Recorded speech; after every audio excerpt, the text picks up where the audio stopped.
Hello and welcome to Crew 42's coverage of the 2025 Brent Hambrick Memorial, the legendary course and event. It's been run around for over 30 years here in Columbus, Ohio. This is our MPO Feature Card. On the commentator's mic, I have myself, Zach O'Haron, and joining me again, we have Sam Smigiel. How you doing? Hey, I'm doing great, Zach. Really excited to be out here for the Brent Hambrick. This is the last year of the tournament at this course before work is being done on the dam. Course is going to be shut down for at least 4 years, so really happy to be at the course and get one last shot at it. Yeah, and we have some good shredders on our feature card here. Brad Schick, the Masters player, just finished top 3 at Worlds. Martin Hendel, Parker Welck, the touring pro, and local legend Tony. We have hole 1 here. What's the trick to get the birdie opportunity? If you got the power to go big sidearm over the tree here, I think Tony's going to go big backhand. That's great. Although there is a lot of distance. You have to throw it pretty high to get it all the way there. So I think we'll probably see maybe half and half. A couple players go up the middle and a couple players go around the outside. See Brad trying to take the center gap there. The trick, it feels like 1 is the gap, and 2, you have to make sure it has enough stability to swing out to the right side. But as long as you hit those 2 things, you usually it usually can keep it closer, easier if you hit the gap, it feels like. Yeah, Martin's a predominantly backhand player, so this is definitely a more technical shot with the wind, and looks like it just doesn't quite get all the way back, or does it get caught up in the trees? Yeah, it's up in there in the trees. It's flying still, trying.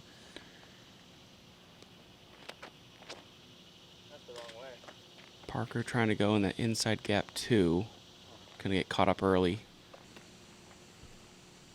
And there's a couple little lines in there. Even if you do end up in the trees, there's usually something to get to the basket. As expected, Tony's going with the big backhand.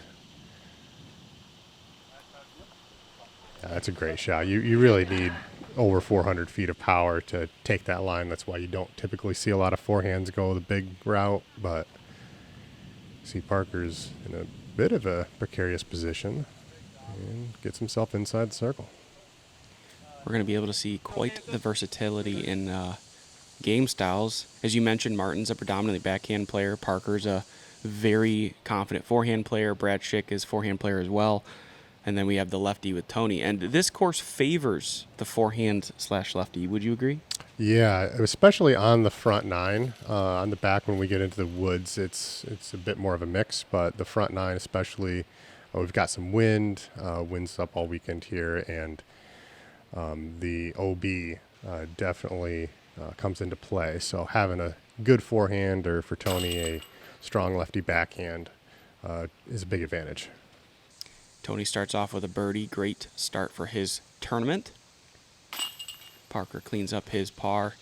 Not losing too many strokes on the field here as hole 1 averaged 3.02 on day 1. And we have to mention it. Congrats to Brandon Taylor on acing hole 1. I would love to know if he went up the middle or around the outside. I don't know. Well, hopefully he's watching. Just leave a comment, Brandon, will you? Thanks, appreciate it. Yeah, let us know. Hole 2, the only 2 with hazard on the course, as far as I know. Right side where you see that drainage ditch is hazard along the right side of the hill. There's OB left as well the entire way along that wood line and the grass line off the tee. 489, it's a bit of a pump. What makes this difficult to get to the green? Because at 480 downhill, you'd think that a lot of guys that have that 450 power can get there relatively consistently. What's the problem? Because it doesn't eagle very often. Yeah, it's not so much the distance. It's that you can't see the basket. And this is great. Mm-hmm. You can't see the basket, and there's a ton of wind. So once it starts going downhill, it seems like that fairway just gets smaller and smaller and smaller. And, we see Brad just doing a layup play here, which I expect probably half the field to do. And Martin looks like that's going to be a little overturned and throwing that righty backhand. Oh, look at that. Wow. Throwing that righty backhand, you have to throw it further right than you would like because the hill it's so far down once we get past that short pad that there's just not a lot of room for the disc to land, and he is going to sneak out of bounds. Had a chance to come up short of the OB, but trickles in, and we see Martin very fortunate to jump over the ravine. Not very common, right? Usually if a disc goes in that ravine, does not pop out. Yeah. No, typically if they're going to get up there, they're actually stuck up on the hill, if anything. Mm-hmm. Yeah, 3 on this hole is not bad. If you're confident to run it for 2, that's great, but I don't think we're going to be seeing that many 2s this weekend. Wind was definitely picked up you can see it in the background as I say that. There's quite a bit of wind. Parker giving it the good birdie bid, but it comes up just a little short. And now Tony with an opportunity for eagle. And you can see he shook his head. He felt a bit of wind, I'm assuming, and just did not want to soar it over the basket. If he misses, then there's a chance that it goes another 50 feet past. Yeah, only 1 eagle on the day by Jared Stoll.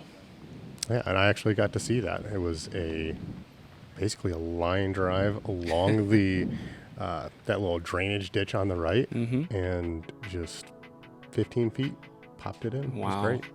Hole 3, 344. Sam, what's the play? You're going to go big forehand. The left side, you see the white flags are OB. Don't go too early because those trees will catch you up, and don't go too long. I think the air is to be a little right, if anything, because you don't want to end up OB, but going long, you can roll down the hill and then be 100 feet from the basket. Right. Looks like a good line from Tony if it checks up. Subtle. Yeah, that's great. Yeah, anything on top of the ridge is really, really fine. I expect to see Brad throwing this disc all around. If you've never seen Brad Schick play in person, he's very, very quick. Like I'm not adding pad. Like that's just me zoomed out immediately and him ready to go. It's kind of amazing how consistent he often is with that speed that he plays at. And a fantastic shot by Martin there. He gets a little lucky with the root to slow him down, but a very technical shot with how much wind we have today. This looks like it's a little inside, but it's pushing straight. Yeah, that's going to be great. Starting off with Tony for his birdie, and he is 3 for 3 now for the round. What are you looking to start your round off with? Of these first 9, how many are you game planning that you want to get? Oh, I would say you're probably wanting to get... I'd like to get 4 or 5. Okay. On the front 9, I think that would be really good. I think double digits is what you're aiming for. Sure. And in this event, I think if you can shoot 3 double-digit rounds, you're going to be in really good shape. The main thing is keeping it clean off the tee. Don't go out of bounds. Mm-hmm.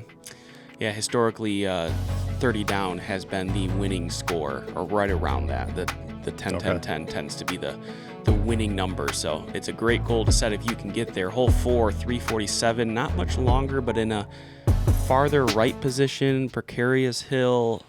What's different about this in terms of your approach to the tee shot? Yeah, you got to throw it a little bit tighter than you think that you do. This from Tony, it's going to have to get a skip to get close to the basket, and that's pretty good. If you're going to air anywhere, air further inside. It is pretty hard to go OB, not that inside.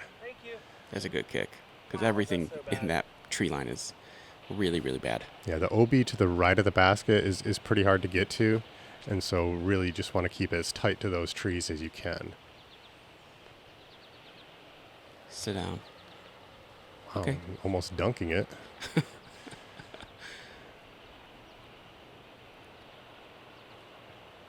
Martin now with the backhand. He's got to be careful not to pick a disc that's going to hyzer out. Yeah, I think that's just going to stop right there, a little short. Not sure if he's going to be able to run that putt from where he's at. It's a scary putt. Downhill, the front edge is also protecting the basket. 60 feet. Mm-hmm. Brad gets himself near the basket, just on the other side of the wall there.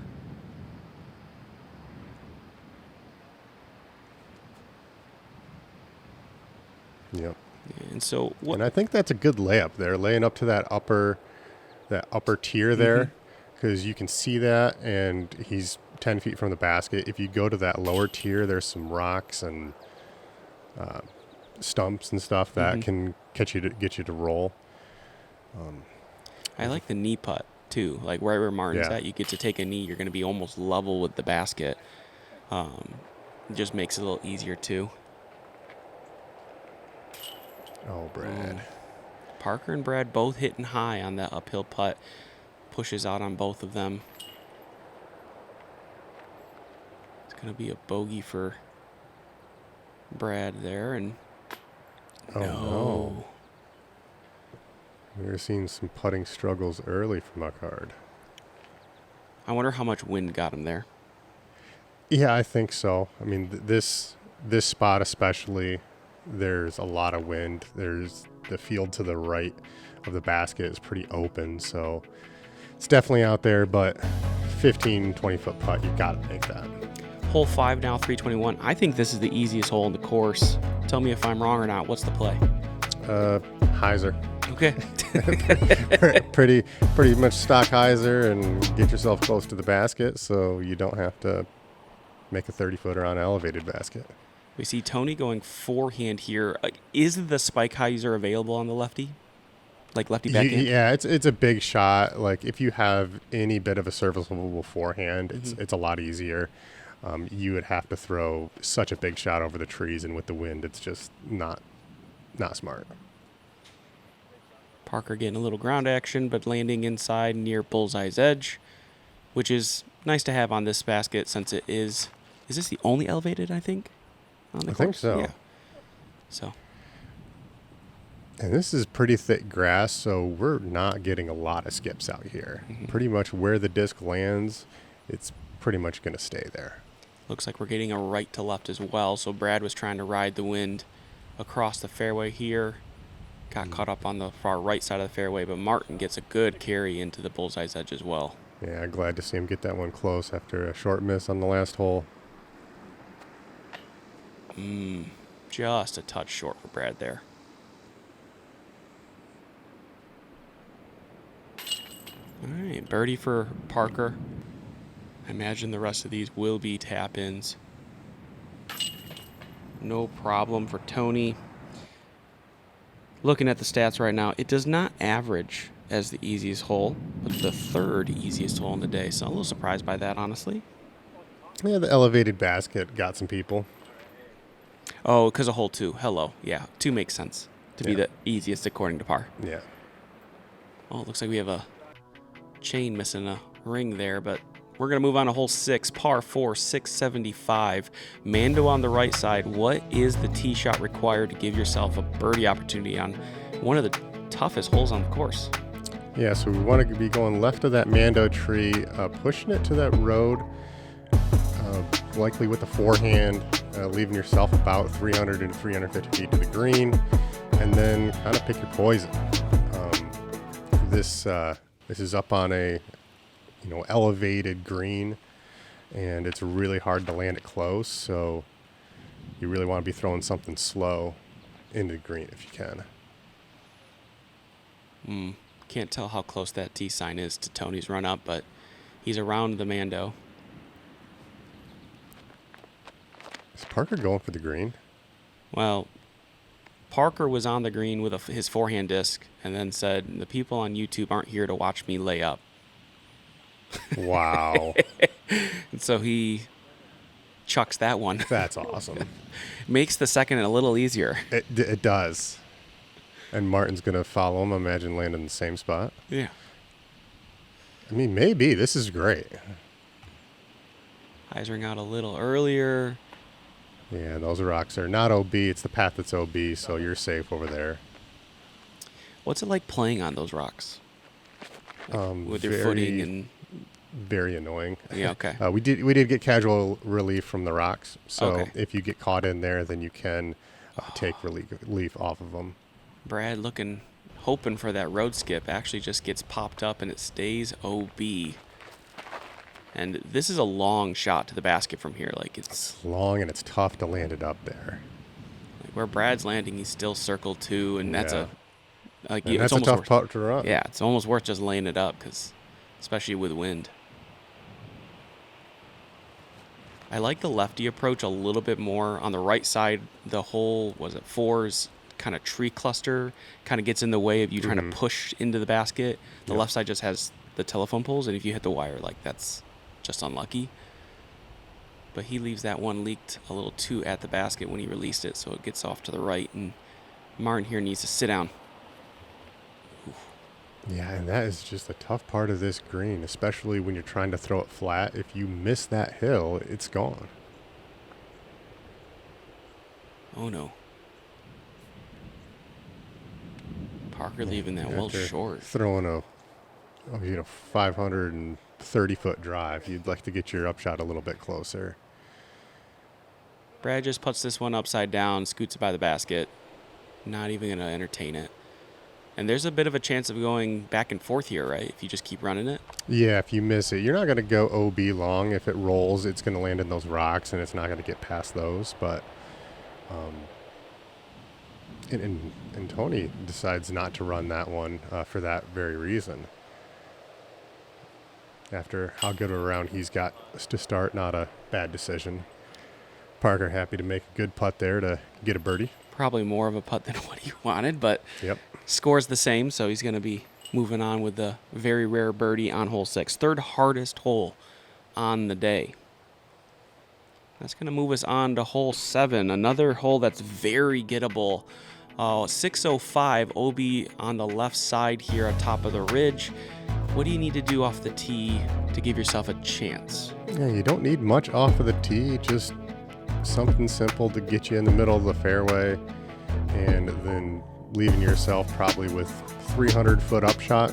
And really the green is the tough part of this hole. Don't push your drive too far to the right, land in the trees. It's quite a bit of a drop off down there, and you're just absolutely not going to birdie.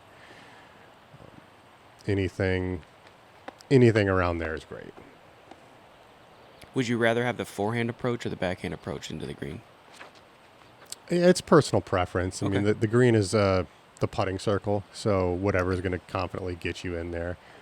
I would say I choose the backhand because if I'm going to make a mistake, then I'm going to be in bounds closer to the basket, Yep. where if you miss the forehand and you go OB, then you may have not crossed back in, Sure. and then you're not putting for par. You're still getting your upshot for par and then putting for bogey.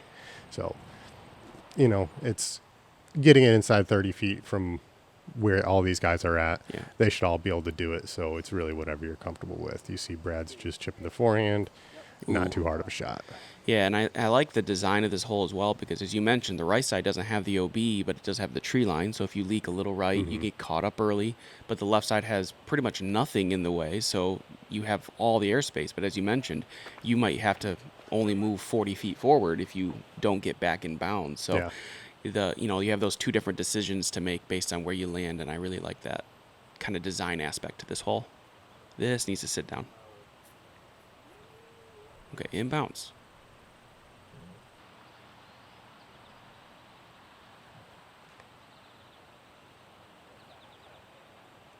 Nice shot, looking in? shot. He's definitely gave it the power to go in, but he's a little deep right there. Circle's edge, 25 feet maybe.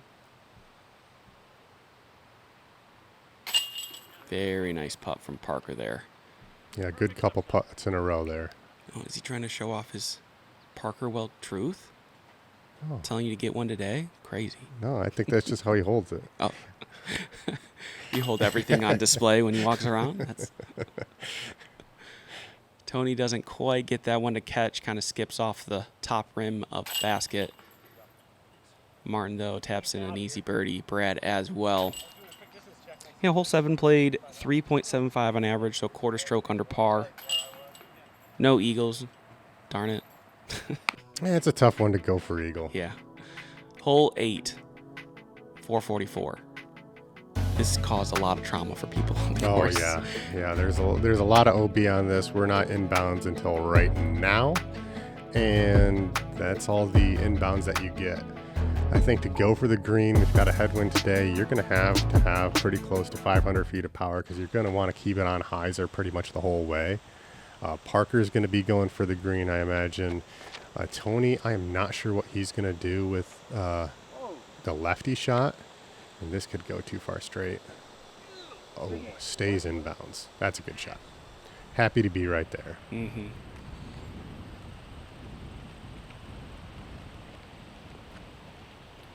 This needs to flip and to miss the That's pole. got to get a nice pole hit. It's not coming back inbounds. No, that's going to end up short. And the drop zone is not necessarily an easy shot either. No, it's up by the fence on the right-hand side there. You're still 250 feet from the basket. Brad gets a little too much turn on that, and it's just not going to come back. Yeah, he was saying that was a safe play, and it's still the wind picked it up. I'm really excited to see what Tony does here. That's an aggressive line. Oh. Going hyzer flip at the basket. So he's definitely going for it. Wind dropped that near the end when it had a chance maybe to trickle back and bounce, so he will go to the drop zone as well. You know, a lot of players call provisional when they're throwing this particular drop shot because you can't see over the hill very well. Like even from this position, you can't tell if your disc may have trickled into the grass and it's safe. Do you think that's like a good course design to have to make that decision early if you're not 100% sure? Or? Yeah, I mean, it's on the card. It doesn't take too much extra time. Sure. Like, you have a pretty good idea what's going on. So, yeah, I mean, there's blind shots, over on a lot of good holes. So as long as you're calling the provisional, then, you keep things moving. Yeah.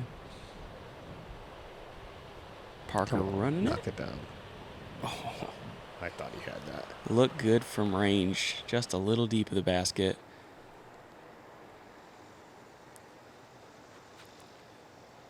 Oh, Tony? Oh, tips it off the top of the basket. Couple solid runs from range from our two competitors there. Martin gets the bogey to go. And from the drop zone, like bogey's best case scenario, so... Yeah, you can still go OB again. You see Brad was pretty close to going OB on his second shot, really challenging that left side OB. Tony's going to end up with the double. And Parker with the par. Gaining strokes on the card and on the field, essentially, is an average 3.58. And that's going to move us over to the final hole on our front nine here. Hole 9, par 4, 408. Why is this a par 4? Because it is pretty impossible to get to the basket in one shot.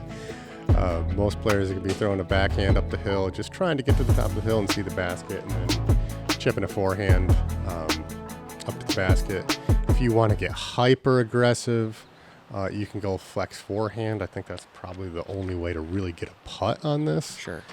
Tony maybe throwing a flex backhand. He may give us a shot at a birdie or an eagle. But, yeah, most players are going to be happy with the 3 here. Parker with a very fortunate kick to stay on top of the hill and in the fairway. Still has an opportunity to try to save the par from there. Martin a little farther up the hill, but he's pinched. See what he can do from that position. This needs to swing left. Yeah, as long as it picks the side of that tree. It's going to be challenging from there. He's going to have to sneak through the trees, but all right, let's see how aggressive Tony's getting. Looks like a slower disc. We're just trying to shape the fairway. No, in years past, there used to be an OB line, I'm pretty sure, along the right side of this, not to play into the valley. That's not there anymore. This is now, if you go in the valley, you got to play from there. How bad is it down there? It's so far down the hill. I mean, you could be, and actually had somebody on my card go down there. It is probably a good 60 to 80 feet down the hill, and so once you're down there, you've got to fight through the trees just to get back to the top of the hill. So really do not want to be down there. Brad with a really nice approach there, gets himself into circle. Parker was caught up early. Martin taking the inside gap, gets a deflection, circle's edge or so. The inside gap's a little more guarded, in my opinion. Tony also going for it. Trickles past the last guardian tree, gives himself a circle 1 putt. Yeah, it's a little more guarded, but it's also a little more direct at the basket, Yeah. so you don't have to swing it. Oh. Ooh. Unfortunate for Parker. And now he has a long-range putt he has to save. That goes off the top of the basket. Bogey coming up for Parker.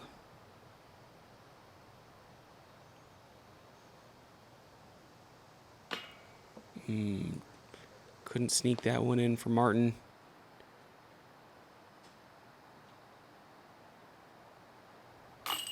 Tony gets the birdie to go.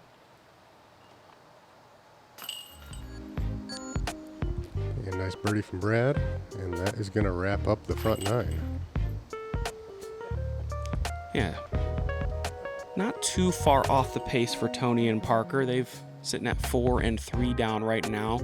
Brad and Martin just having a few too many mistakes to kind of canceling out the birdies they have gotten. They're just at 1 down, but there's still plenty of birdies to get on the back 9 to get yourself in position. As I mentioned, 10 down was the winning average. So if you get yourself to 8 over the course of the round, even 6, you're still in contention. You can make moves on the next couple rounds. So they're just looking to get as many birdies as they can. If you haven't already, please like and subscribe. If you're a part of the Patreon, thank you so much. If you're not, it's really affordable and cheap for you to support us to keep on the tour. Sam, thanks for joining me for round 1.